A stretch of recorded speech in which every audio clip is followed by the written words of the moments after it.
जा। हवेली की दीवारें हिल रही थीं, फर्श के नीचे एक अंधेरी गुफा खुल चुकी थी और वह रहस्यमय बूढ़ा व्यक्ति हवा में तैर रहा था। स्नेहा, अरुण और कमजोर हालत में पड़ा रवि अब एक भयानक मुसीबत में फंस चुके थे। भागने का रास्ता। अरुण ने फौरन अपनी जेब से एक छोटा चाकू निकाला और रवि की जंजीरें काटने की कोशिश करने लगा। लेकिन तभी बूढ़े ने हाथ हिलाया और अचानक अदृश्य ताकतों ने अरुण और स्नेहा को हवा में उछाल दिया। वे दीवार से टकराकर नीचे गिर पड़े। बूढ़े ने डरावनी आवाज में कहा, तुम लोग इस हवेली में आकर अपनी मौत खुद बुला चुके हो। अब कोई तुम्हें नहीं बचा सकता। लेकिन तभी स्नेहा की नजर कोने में रखी उस पुरानी किताब पर पड़ी जिसे रवि ने पहले देखा था। उसमें राजा वीरेंद्र सिंह और उनके छुपे खजाने का जिक्र था। वह किसी तरह घिसटते हुए किताब तक पहुंची और उसके पन्ने पलटने लगी।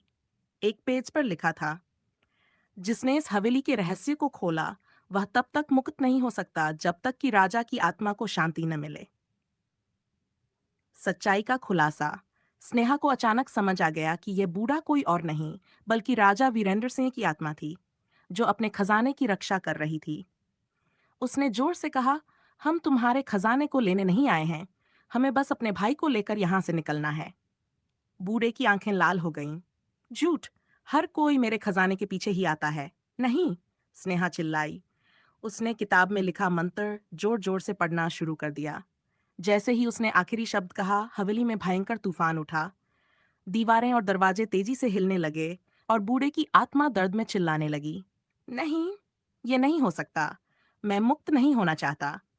लेकिन देखते ही देखते उसकी काली आंखों की चमक फीकी पड़ने लगी और उसका शरीर धुएं में बदलकर धीरे धीरे गायब हो गया। अंतिम पलायन। जैसे ही बूढ़े की आत्मा मुक्त हुई, हवेली हिलना बंद हो गई। हवा शांत हो गई। जंजीरें अपने आप खुल गई और रवि लड़खड़ाता हुआ उठ गया। हमें जल्दी यहां से निकलना होगा, रवि ने कमजोर आवाज में कहा। तीनों दौड़ते हुए हवेली के मुख्य दरवाजे की ओर भागे। लेकिन जैसे ही उन्होंने दरवाजा पार किया, पीछे से एक आखिरी गूंज आई, तुमने मुझे मुक्त किया, लेकिन यह हवेली अब भी रहस्यमय बनी रहेगी।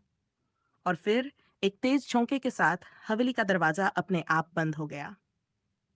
अंत या एक नई शुरुआत। गांव लौटने के बाद स्नेहा, रवि और अरुण ने हवेली का रहस्य किसी को नहीं बताया। लेकिन एक चीज बदली। उस रात के बाद हवेली से कभी किसी की हंसी या चीखने की आवाज नहीं आई। लोगों ने सोचा कि शाप मिट गया था, लेकिन क्या सच में?